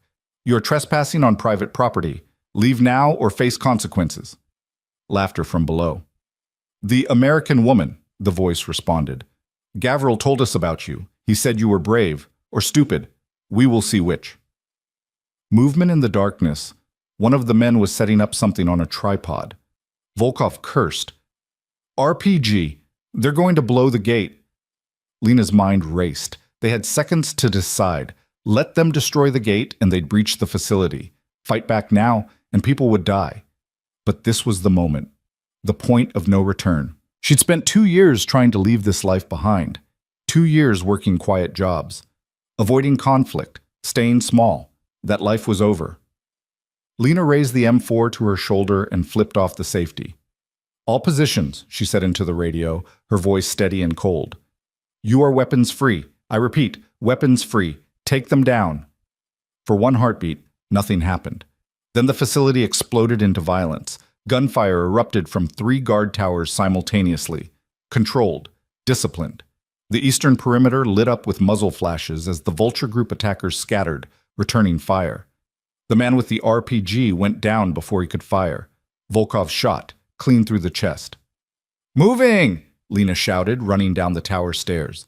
She emerged into the courtyard and sprinted toward the perimeter, using buildings for cover. 2 attackers were trying to cut through the fence. She dropped to one knee, acquired the first target, and fired. 3-round burst, center mass. He crumpled. The second man turned, raising his weapon. Lena was faster. He went down hard. Around the facility, the battle raged. Volkov was providing precision fire from the tower. Dalka had organized a team to cover the west approach, where 2 more vehicles had appeared. But the Vulture Group wasn't retreating. They were pressing forward, pouring fire into the facility, trying to overwhelm the defenses through sheer aggression. Lena moved between positions, directing fire, calling targets, keeping everyone coordinated. This was what she'd been trained for, not corporate security, but combat. Real, brutal, unforgiving. An explosion rocked the north side. Someone had breached the fence. "North Tower, report!" Lena shouted into her radio. Static. "North Tower!" Still nothing. She ran. The north section was chaos. The fence was blown open, smoke still rising. 3 Vulture Group fighters were pushing through, firing wildly. One of the tower guards was down, bleeding. The other was pinned behind cover. Lena came around the corner and opened fire. The first attacker went down immediately. The second managed to turn and fire back, bullets cracking past her head, before her next burst caught him in the shoulder, spinning him down. The third ran. She let him go. Instead, she ran to the wounded guard. Young kid, the skeptic from the first meeting. He was clutching his leg, blood seeping between his fingers. "I've got you," Lena said, pulling out a tourniquet from her kit. She worked fast, tying it above the wound, cinching it tight. "You're going to be fine." They just kept coming. "Not anymore." She keyed her radio. "Control. I need medical at the North Tower. 1 wounded. Stable but needs immediate attention." Dalka's voice came back. "Medical en route. West side is clear. They're retreating." Lena stood and looked out at the perimeter. The vehicles were indeed pulling back, engines roaring. Bodies littered the ground. 4, maybe 5. The Vulture Group had taken heavy casualties and gained nothing. The firing stopped. Silence descended, broken only by distant sirens and the crackling of small fires. Volkov appeared beside her, breathing hard. "Jesus, we actually did it." "We survived," Lena corrected. "They'll come back." "Not tonight, they won't." Lena looked at the bodies, at the wounded guard being carried to the medical room, at the facility that had just proven it could defend itself. This wasn't victory. This was a statement, and every criminal organization within 500 miles would hear it by morning. Lena Cross had arrived, and she wasn't going anywhere. Dawn broke over a battlefield. Lena stood in the facility courtyard, watching medics load the wounded guard into an ambulance. His name was Andre. She'd learned that after tying the tourniquet. 23 years old, worked security to pay for engineering school. He'd survive, the medics said. Keep the leg, probably. But he'd carry the scars. Around her, the facility looked like a war zone. Bullet holes pocked concrete walls. Shattered glass glittered across pavement. The fence section blown by the RPG hung in twisted metal strips. Blood stained the ground in dark pools where bodies had fallen before Vulture Group's surviving fighters had dragged them away during the retreat. 4 confirmed enemy casualties left behind. 2 dead, 2 wounded, and captured. 0 friendly fatalities. Lena had run the numbers 3 times, disbelieving. In a firefight against superior numbers, they should have lost people. Should have been overrun. But her defensive positions had held.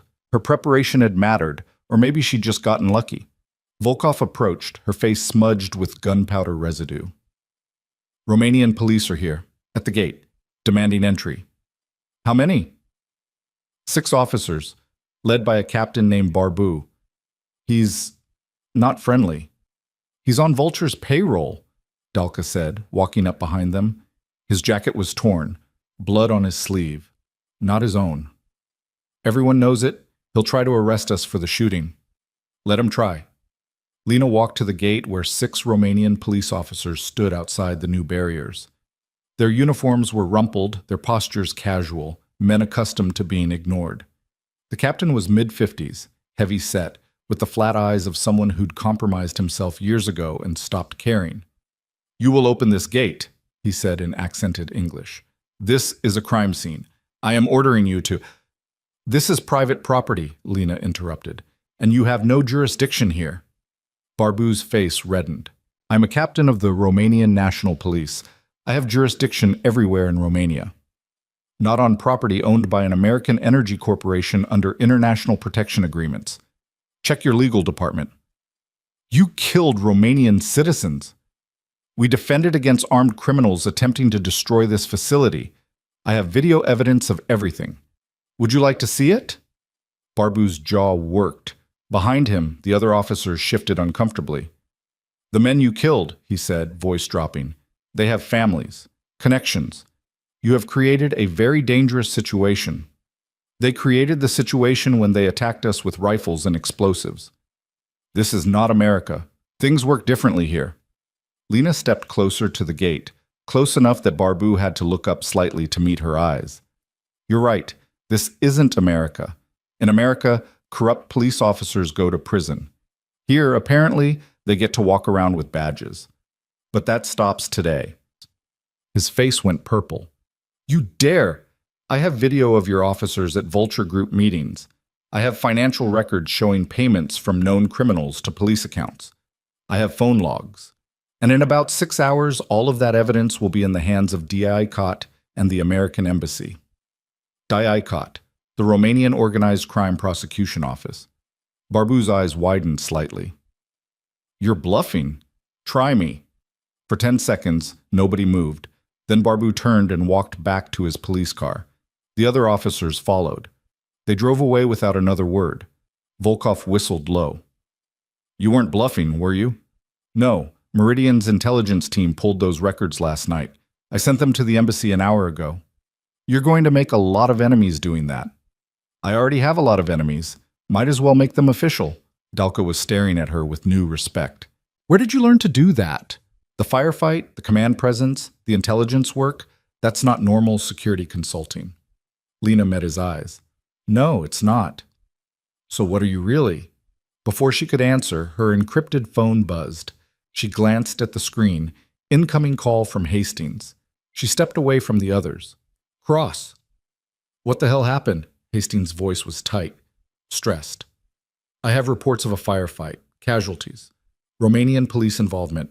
The embassy is calling me. Our legal team is having a heart attack. We were attacked by Vulture Group, approximately 10 fighters, multiple vehicles, RPG. We defended the facility successfully. 4 enemy casualties, 1 friendly wounded, non-critical. Facility is secure." Silence on the line, then. "You killed 4 people?" 2. The others died from wounds sustained during the attack." "Jesus Christ, Lena, this isn't what we hired you for." "You hired me to protect this facility. That's what I did." "By starting a war?" "They started the war. I finished the battle." She heard Hastings exhale slowly. In the background, voices. Other people in the room with him. A woman saying something about liability. A man mentioning the board of directors. "Stand by," Hastings said. The line went to hold music. Lena waited, watching the sun climb higher. Around the facility, workers were beginning to emerge from shelter, looking at the damage, talking in hushed voices. Some looked terrified, others looked proud. The hold music clicked off. A new voice came on, female, older, authoritative. "Ms. Cross, this is Margaret Thornton, Meridian's General Counsel. I need you to understand the legal situation you've created." "I'm listening." "Romanian law is complicated regarding use of force. Self-defense is permitted, but the threshold is high. You killed 2 people and wounded 2 more. There will be an investigation, possibly criminal charges. They attacked us with military weapons." "I believe you, but proving that in a Romanian court, especially when local police are hostile, will be extremely difficult. You've put Meridian in a very vulnerable position." Lena's voice stayed calm. "What would you have preferred? That we let them destroy a $40 billion facility? That we evacuate and surrender?" I would have preferred you call the police. The police are working for Vulture Group. Then call the embassy, call DICOT, call someone with legal authority. There wasn't time. We had seconds to decide. Thornton was quiet for a moment. When she spoke again, her tone had shifted, less accusatory, more calculating. Walk me through your decision-making process, step by step. Lena did.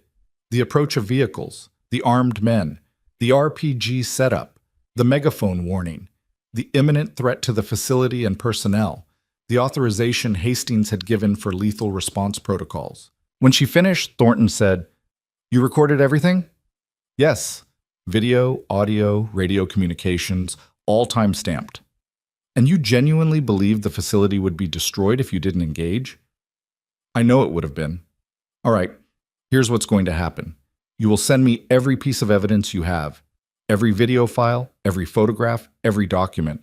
Our legal team will build a self-defense case. We'll coordinate with the American Embassy and DICOT. But Ms. Cross..." "Yes?" "If this happens again, if there is another firefight, another body count, you call us first, before you pull the trigger. Understood?" "If there's time." "Make time." The line clicked. Hastings came back on. "Lena," his voice was different now, quieter. "Margaret is right. You've created a legal nightmare, but she's also impressed. She said your decision-making was textbook, military grade. It was necessary. I know, and for what it's worth, I think you did the right thing. The board is scared, but they also see the results. For the first time in 3 years, someone actually defended one of our facilities successfully. What happens now? Now we double down. If we back off, we look weak. Vulture Group will hit us harder, so we reinforce. More personnel, more weapons, more resources. I'm authorizing a full tactical team deployment. Ex-military, high-tier contractors. They'll arrive within 48 hours. How many? 12, plus equipment. Enough to hold that facility against anything short of an army. Lena processed this. 12 professional contractors meant real combat power, but it also meant she'd be commanding a team, not just coordinating local security. "I'll need full operational authority," she said. "You'll have it. Command structure is yours. They'll report to you." "And if Romanian authorities try to arrest me?" "The embassy will intervene. You're covered. Just try not to kill anyone else for a few days, okay?" The line went dead. Lena lowered the phone and stood in the morning light, feeling the weight of what had just happened. In less than 24 hours, she'd gone from security consultant to combat commander, from civilian contractor to someone the embassy was running interference for. This wasn't the quiet life she'd tried to build. This was the life she'd left behind. Dalka approached carefully. "Everything okay?"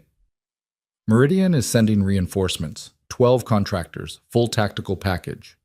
His eyebrows rose. 12? That's not security, that's a military unit. That's what this has become. Volkov joined them, wiping blood off her rifle with a rag. "So what now? We wait for them to attack again?" "No, we take the fight to them." Both of them stared at her.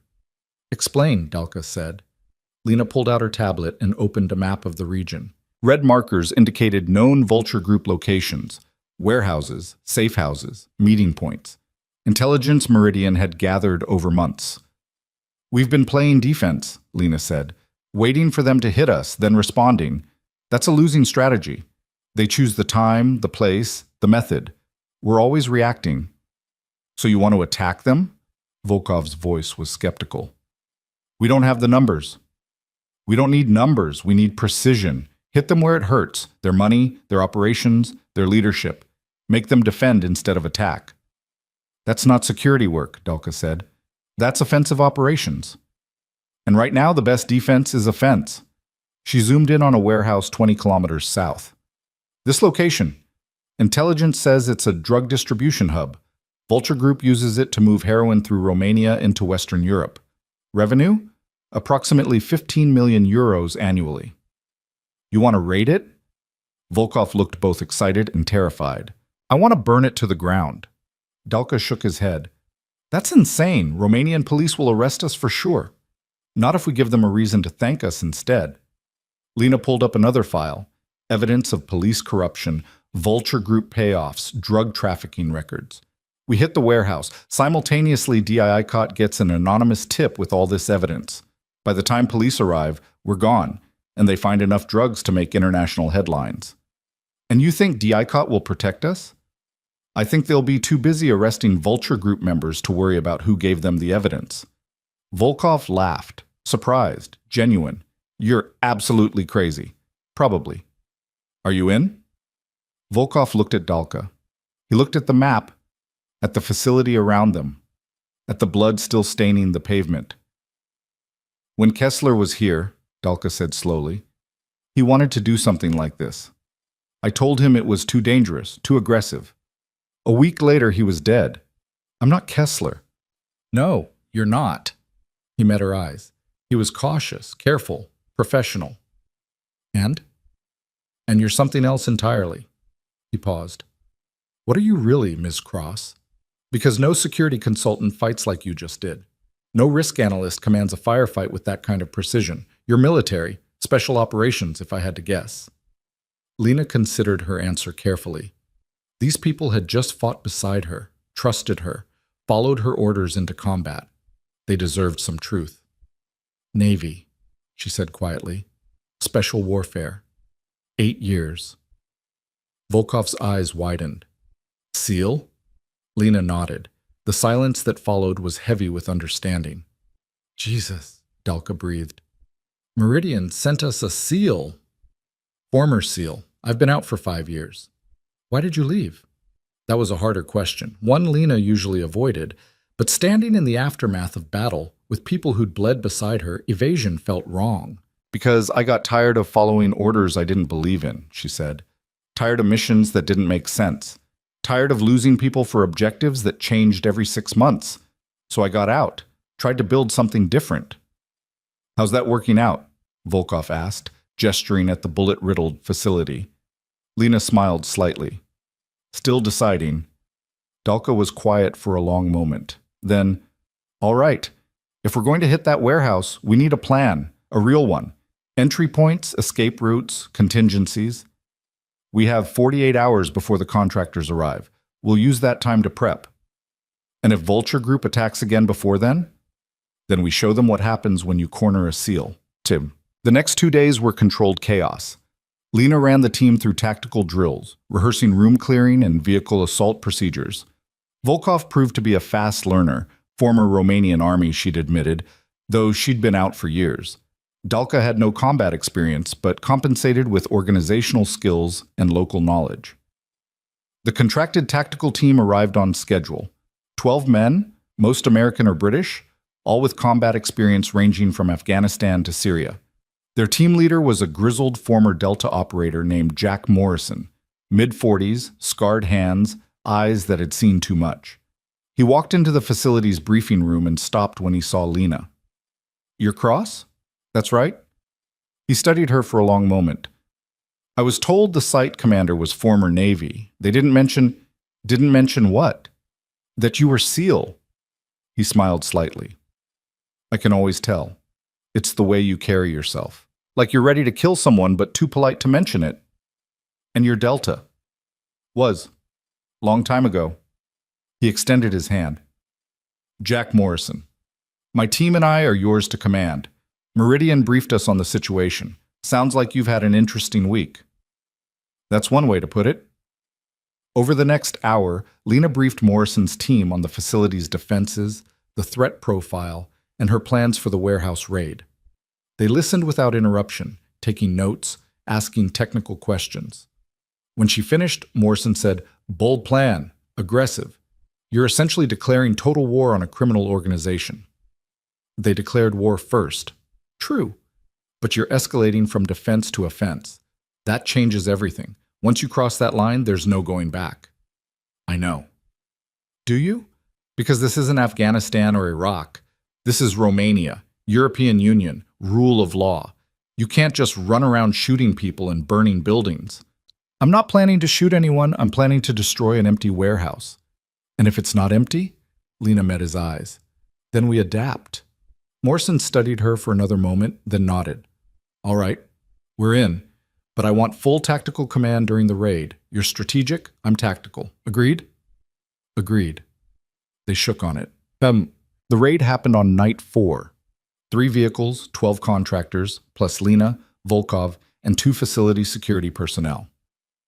They hit the warehouse at 0200 hours, deep night, minimal witnesses. Morrison's team breached the perimeter in under 30 seconds. The warehouse was supposed to be empty. Intelligence had confirmed minimal overnight security. Intelligence was wrong. They encountered 4 guards inside, all armed. The firefight lasted less than a minute.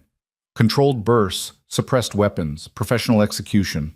All 4 guards went down, 2 dead, 2 wounded. Lena moved through the warehouse, cataloging contents: heroin, cocaine, weapons, cash. Exactly what the intelligence had promised. Set the charges, she ordered. Morrison's team placed thermite devices at strategic points. Burn, not explode. Controlled destruction. They were evacuating when headlights appeared on the access road. Company, Morrison said calmly. 2 vehicles, multiple occupants. How long until the charges blow? 4 minutes. Then we leave now. They piled into vehicles and drove out the back access road, passing the approaching cars without engagement. Behind them, the warehouse erupted in brilliant white fire. Thermite burning at 3,000 degrees, consuming everything. By the time Vulture Group's reinforcements arrived, the building was an inferno, and Lena's team was gone. The fallout was immediate and spectacular. Romanian media covered the warehouse fire extensively. Police found the bodies, the drugs, the weapons. DIICOT received their anonymous tip and launched a massive investigation. Within 48 hours, 18 Vulture Group members were arrested. Within 72 hours, 3 senior members were in custody, including Gavril Nestor. And within 96 hours, Lena received another phone call. "You've made your point." The voice was new, older, more refined, American accent. "This is becoming expensive." "Who is this?" "Someone who represents interests larger than the Vulture Group, someone who would very much like to negotiate a settlement." "There's nothing to negotiate." "Ms. Cross, Lena, if I may, you're a talented operator, clearly highly trained. You've proven your capabilities, but surely you understand that this conflict is unsustainable. People are dying, property is being destroyed, authorities are involved. This benefits no one. It benefits Meridian.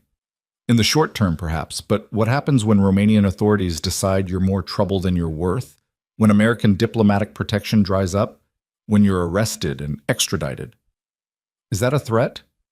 It's reality. You're operating in a gray area legally. Eventually, that catches up to everyone. Lena's voice went cold. Here's my reality. I don't negotiate with criminals. I don't make deals with people who profit from extortion, drugs, and murder. And I don't walk away from fights I didn't start. Even when walking away would save your life? Especially then. Silence. Then, you're making a mistake. So you've said multiple times, with guns, with threats, with phone calls. And I'm still here. For now. The line went dead. Lena set down the phone and looked out at the facility. Lights blazing, guards patrolling, contractors running drills. This was no longer a security job. This was war, and she intended to win it. What? That evening, Hastings called with news. The board met today. They've reviewed everything. The firefight, the raid, the arrests, the media coverage. They're impressed. But they're also terrified. You've turned a security contract into an international incident. Legal is still dealing with Romanian prosecutors. The embassy is fielding questions from Washington.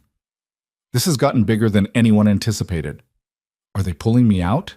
No, they're promoting you. Lena blinked. What?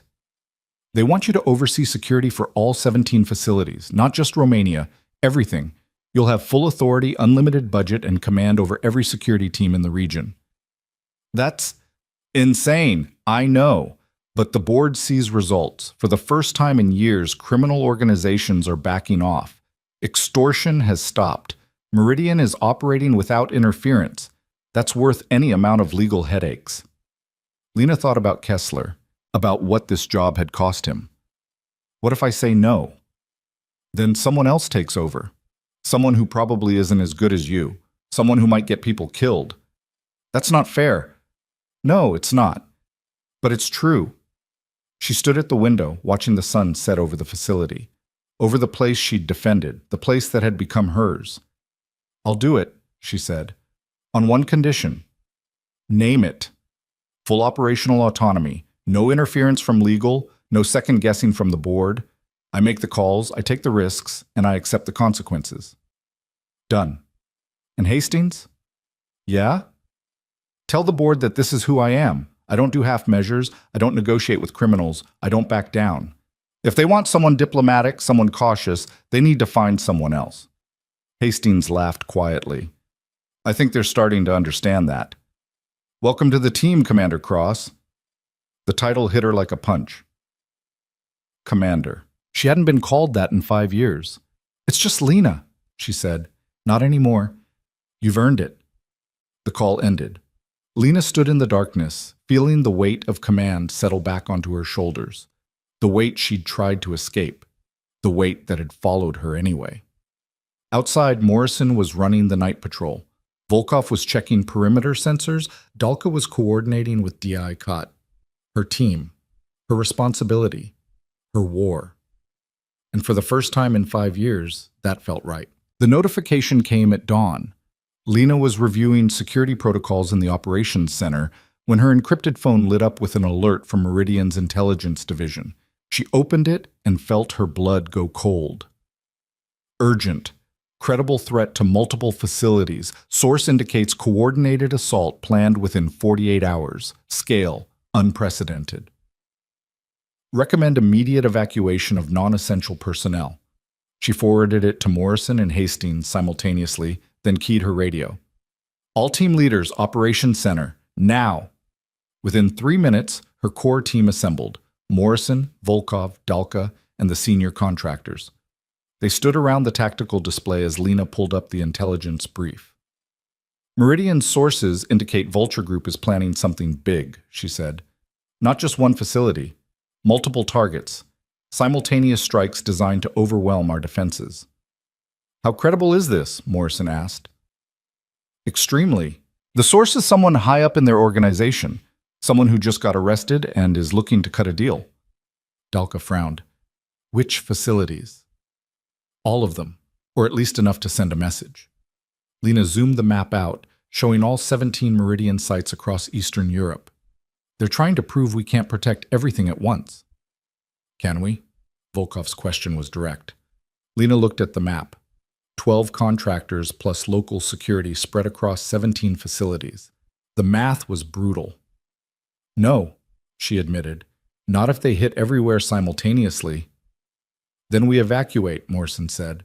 Pull everyone back to the most defensible positions. Let them burn the rest. And lose billions in infrastructure? Lose credibility with every client Meridian has? Show every criminal organization in the region that threats work? Better than losing lives. Lena understood his logic. It was sound, tactical, conservative. Everything a good commander should recommend. But it was also surrender. She thought about the phone call, the refined voice offering negotiation, the implication that she couldn't win. There's another option, she said quietly. Everyone looked at her. We don't defend, we attack. Morrison's expression hardened. Explain. Lena pulled up a different file. Surveillance photos, financial records, intercepted communications. Vulture Group has been weakened by the arrests. Their leadership is fractured. Their money is frozen. They're desperate, which is why they're planning this assault. But desperate organizations make mistakes. She pointed to a location on the map, a compound in the mountains north of Bucharest. This is their headquarters, where the remaining leadership operates from. If we hit them there, we decapitate the entire organization. That's not a security operation, Dalka said. That's an assassination. It's elimination of a clear and present threat. It's also illegal, very illegal. So is everything they've done to us. Morrison crossed his arms. Walk me through your thinking, because what you're describing is a direct action raid on a fortified compound in a sovereign nation. That crosses about 15 different lines. I know. And you want to do it anyway? I want to end this, permanently. not just defend against one attack and wait for the next. I want to make them incapable of threatening us ever again. Volkov was watching her intently. You've done this before, haven't you? This kind of operation. Lena met her eyes. Yes. Where? Places I can't talk about. Against targets I can't name. But yes, I've run direct action missions before. And I know the risks.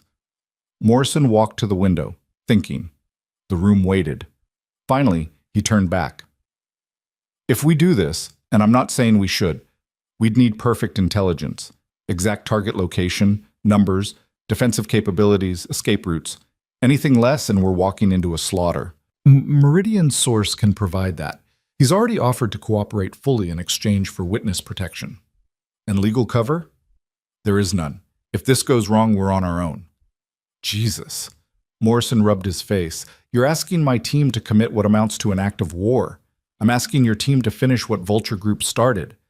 The silence stretched. Then Volkov spoke. I'm in. Everyone looked at her. They killed Kessler, she continued, her voice hard. They've terrorized these facilities for years.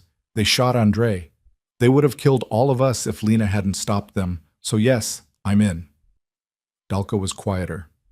This goes beyond my authority, beyond my experience, but he looked at Lena. I trust you. If you say this is the only way, I believe you. Morrison studied his team, seasoned professionals, all watching him, waiting for his decision. All right, he said finally, but we do this right, full mission planning, rehearsals, contingencies. And if at any point this looks like a suicide run, we abort. Agreed? Agreed, Lena said. They had 36 hours. Lena spent the first 12 extracting every piece of intelligence from Meridian Source, a mid-level Vulture Group accountant named Radu, who'd been arrested in the DII COT sweep. He was terrified, cooperative, and surprisingly detailed. The compound was a renovated monastery in the Carpathian foothills. 12 buildings, 20 to 30 occupants at any given time. Armed guards, perimeter security, but also weaknesses. Old construction, limited sightlines, single access road. Radu provided blueprints, guard schedules, communication protocols, everything. Why are you doing this? Lena asked during one interrogation session. Radu looked at her with hollow eyes. Because I have a daughter, 8 years old. I want her to grow up in a world where men like Gavril Nistor are in prison, not running criminal empires. You gave me a chance to make that happen, so I'm taking it. You know what they'll do to you if they find out. They won't. I'll disappear. New identity, new country. That's the deal, yes? That's the deal, he nodded. Then I sleep better knowing I helped end this. Lena studied him. Not a hero, just a tired accountant who'd made bad choices and found a way to make one good one. Sometimes that was enough. The mission planning took another 12 hours. Morrison's team ran through assault scenarios, rehearsed room-clearing procedures, identified rally points and extraction routes. They war-gamed everything that could go wrong. The list was long. Best case scenario, Morrison said during the final briefing, we're in and out in 20 minutes. Neutralize leadership, extract, burn the compound behind us. Romanian authorities arrive to find a smoking ruin and no witnesses. Worst case? Someone asked. We don't make it out. The room absorbed that. Anyone want to back out? Lena asked. No judgment. This is volunteer only. Nobody moved. All right then, she said. We go tonight. They hit the compound at 0300 hours. 4 vehicles approached from different angles, killing their lights a kilometer out. The night was moonless, cloud cover heavy. Perfect conditions. Lena rode in the lead vehicle with Morrison and 3 contractors. She wore full tactical gear for the first time in 5 years. Plate carrier, helmet, NVGs, suppressed M4. It fit like coming home. 1 minute, Morrison said quietly. The vehicles stopped. Teams dismounted in practiced silence. 12 operators plus Lena, all moving through darkness like shadows. The compound appeared ahead. Old stone walls, scattered lights, guard positions exactly where Radu had said they'd be. Morrison hand-signaled. 2 guards at the gate. 1 roving patrol. Sentries in the main building. Lena nodded. She'd seen it all through the NVGs.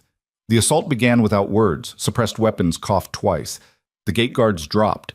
The patrol went down before he could raise his radio. Silence held. They moved through the gate, splitting into fire teams.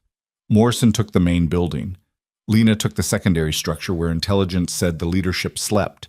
Her team moved like water, flowing through doorways, clearing rooms, neutralizing threats with surgical precision. These weren't kids or amateurs. These were hardened criminals who'd killed, extorted, and terrorized for years. Lena felt no hesitation. The first room held 2 men, asleep. They never woke up. The second room was empty. The third held the target, Dmitry Volkov, Vulture Group's operational commander. Not the top. That was someone they'd never identified, but close enough. He was awake, reaching for a weapon on the nightstand. Lena was faster. "Don't," she said in Russian. He froze, hand inches from the pistol. "Lena Cross," he said, recognizing her from photos. "You made a mistake coming here." "That's what everyone keeps telling me. They're usually wrong. You think killing me ends this?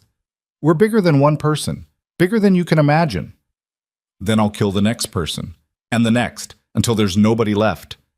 She saw him calculate, weighing options, looking for openings. He was experienced, dangerous, but Lena had been doing this since she was 22 years old. "Where's the money?" she asked. "What money?" "The account you used to pay off police, the one Radu told us about." His face went white. "Radu? That little—" "Gave us everything. Account numbers, transfer records, names. By tomorrow, DIICOT will have frozen every asset your organization controls." "You can't." "I already did." Dimitri's hand moved. Lena fired twice. Center mass, professional, clean. He collapsed. She moved to the next room. The raid took 18 minutes total. When Morrison's voice came over the radio, "All targets secured, beginning extraction," Lena was already outside, setting thermite charges on the main buildings. They withdrew in good order, silent and efficient. Behind them, the compound erupted in brilliant white fire.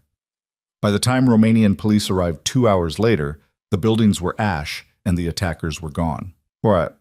The fallout was seismic. Romanian media exploded with coverage. DIICOT held press conferences announcing the dismantling of the Vulture Group. Interpol issued statements about international cooperation against organized crime. Nobody mentioned Meridian. Nobody mentioned Lena Cross, which was exactly how she wanted it. 1 week later, she stood in Hastings' office via video call, watching him navigate the political aftermath. "The board is conflicted," he said carefully. "On one hand, you achieved the objective. Vulture Group is finished. Our facilities are operating without interference. Revenue is up. On the other hand, you conducted what amounts to a military operation on foreign soil." "I'm aware." "The Romanian government is asking questions, quietly, unofficially. They know it wasn't police or military. They suspect private action." "Can they prove anything?" "No, but they don't need proof to make life difficult." Hastings leaned back. "Lena, you've done incredible work. You've secured facilities we thought were indefensible. You've eliminated threats we didn't think could be eliminated, but you've also crossed lines that make the board extremely nervous. Are they terminating my contract?" "No, they're offering you a choice." Lena waited. "Option 1. You stay on as Chief of Security for all Eastern European operations. Full authority, massive budget. Everything you've built, you continue building, but you operate within strict legal boundaries. No more raids, no more direct action, pure defense." And option 2? You transition to a different role, something we're calling special solutions. Off the books. Deniable. When Meridian has problems that can't be solved through legal channels, you solve them, any way you see fit. Lena was quiet for a long moment. "That's not a security job," she said. "That's a black ops position." "Yes. Meridian is an energy company, not an intelligence agency. Meridian operates in places where laws don't always protect us, where threats are real and authorities are compromised. We need someone who can operate in that gray area. Someone expendable." Hastings met her eyes through the screen. "Someone capable. Someone who's proven they can do what needs to be done. That's you, Lena." She thought about the life she'd tried to build. Quiet. Simple. Away from violence. That life had never really existed. She'd been fooling herself. What if I choose neither, she asked. Then you walk away. We pay out your contract, give you glowing references, and you go back to whatever you were doing before. Jogging in suburbs, working as a risk analyst, pretending to be someone you're not. The words hit hard because they were true. Lena looked out the window at the facility, her facility now, the place she'd defended, the people she'd protected, the war she'd won. I need time to think, she said. You have 24 hours. The call ended. Lena walked the facility perimeter that night, listening to the sound of her own footsteps. Volkov found her near the east fence. Heard you're leaving. Maybe. Haven't decided. You should stay. The team needs you. The team needs a commander. Doesn't have to be me. Bullshit. Volkov leaned against the fence. I've worked with a lot of people. Most are competent. Some are good. You're different. You see 3 moves ahead. You make hard decisions without hesitation. You care about your people, but don't let that stop you from doing what's necessary. That's rare. That's exhausting. So is being mediocre. Lena smiled slightly. You sound like my old CO. Smart person. They stood in silence, watching lights twinkle across the valley. What do you want, Lena? Volkov asked quietly. Not what Meridian wants. Not what the mission requires. What do you want? It was a question Lena had been avoiding for 5 years. I wanted peace, she said. I wanted to leave the violence behind, build something normal. And? And I can't. Every time I try, the violence finds me anyway. Suburb streets, foreign compounds. Doesn't matter where I go, this is who I am. So stop fighting it. Just accept that I'm a weapon. Accept that you're good at protecting people, that you make a difference, that the world needs people like you, even if it's uncomfortable to admit. Lena looked at her. You're very wise for someone who just turned 30. I'm 32, and I've learned that pretending to be something you're not is a faster way to die than being honest about what you are. Volkov pushed off the fence.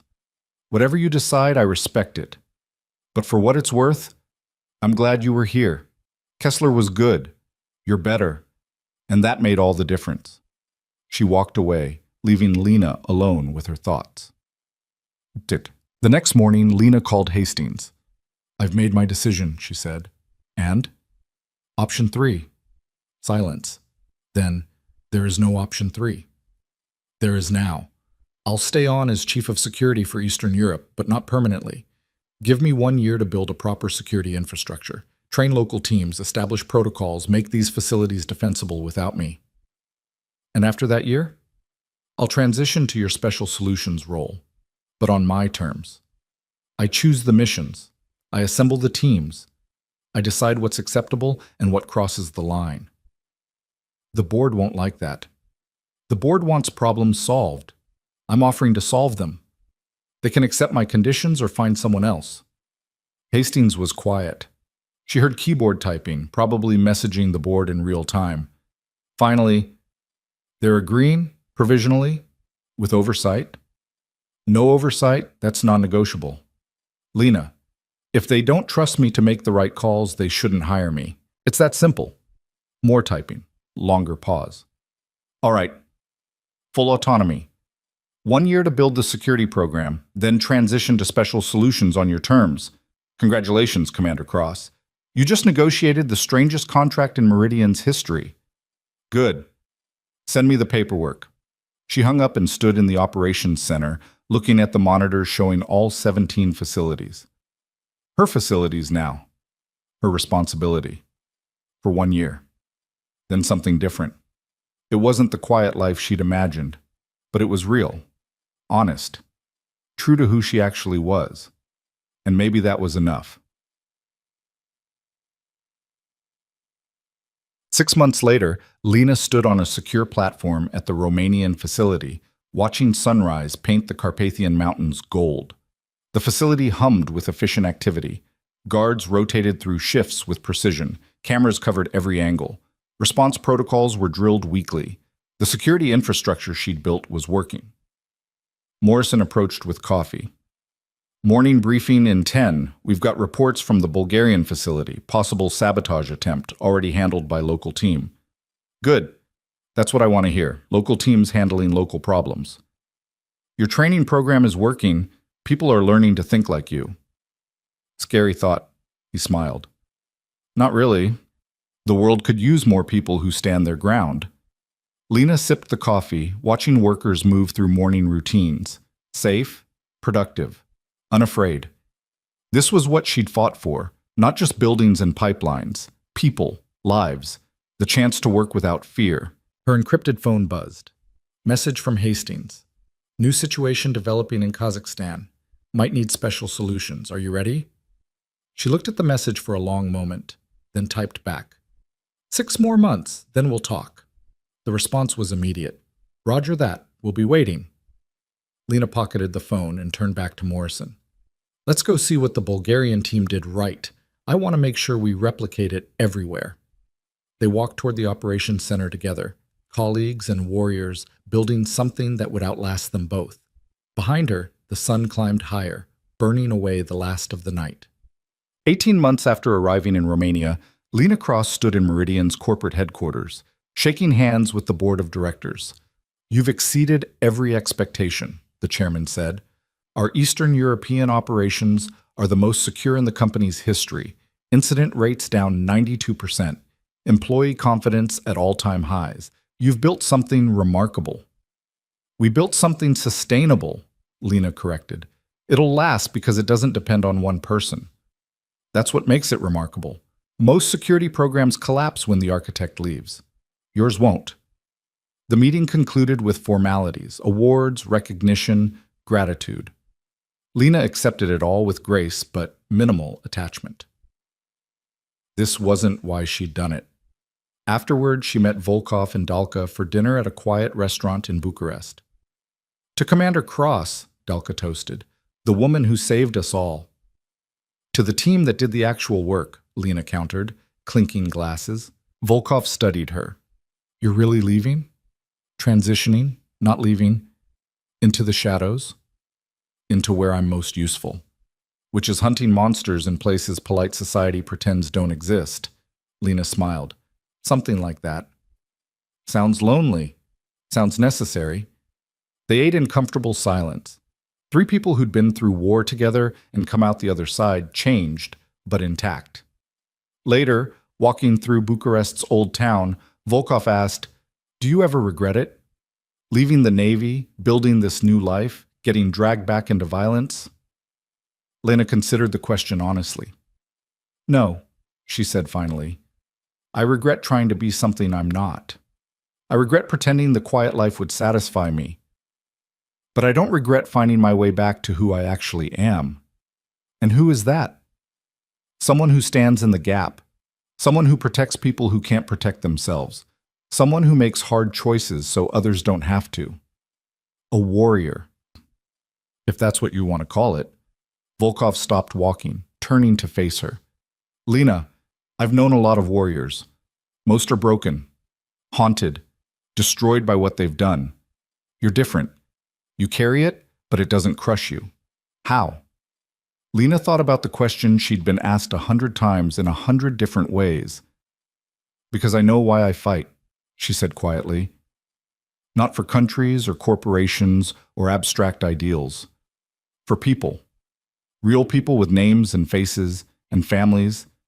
Every time I pull a trigger or make a hard call, I can picture exactly who I'm protecting. That clarity, that purpose, it keeps me whole. And when the missions stop making sense, when the lines get too blurry, then I stop, walk away, find something else. Lena smiled. But until then, I do what I'm good at, and I try to leave things better than I found them. They resumed walking, 2 warriors in a city that had seen its share of violence, building peace in the aftermath. A city, the final day came quietly. Lena handed command of Eastern European security to Morrison in a brief ceremony. No speeches, no fanfare, just a transfer of authority and mutual respect. You built something good here, Morrison said. Don't forget that when you're out there doing the dark work. I won't. And Lena, if you ever need backup, real backup, no questions asked, you call me. Understood? Understood. They shook hands, brothers and sisters in arms across different battlefields. Lena's flight left that evening. She boarded with a single bag, traveling light, as always. As the plane lifted off, she looked down at Romania, the country where she'd found herself again, where she'd stopped pretending and started being honest. Her phone buzzed. Encrypted message from an unlisted number. First mission briefing tomorrow. Location, classified. Nature, critical. Welcome to Special Solutions. She read it twice, then deleted it. Tomorrow would bring new challenges, new enemies, new battles. But tonight, somewhere over Europe, Lena Cross allowed herself a moment of peace. She'd spent 5 years running from who she was. Now she was running toward it, and the difference made all the difference. The woman who'd been threatened on a suburban street, who'd had a gun pressed to her head by men who thought they knew how it would end, no longer existed. In her place stood something harder, sharper, forged in combat and tempered by choice. A protector, a warrior. A woman who'd learned the most important lesson of all: never mistake quiet for weakness.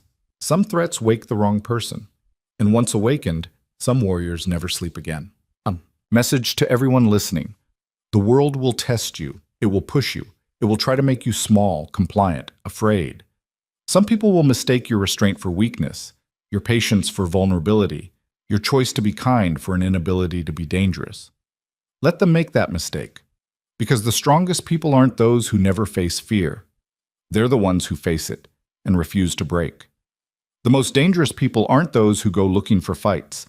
They're the ones who end fights decisively when there's no other choice. Know who you are, own it, and never apologize for being capable, competent, or unwilling to be a victim. The world needs more people who stand their ground. Be one of them.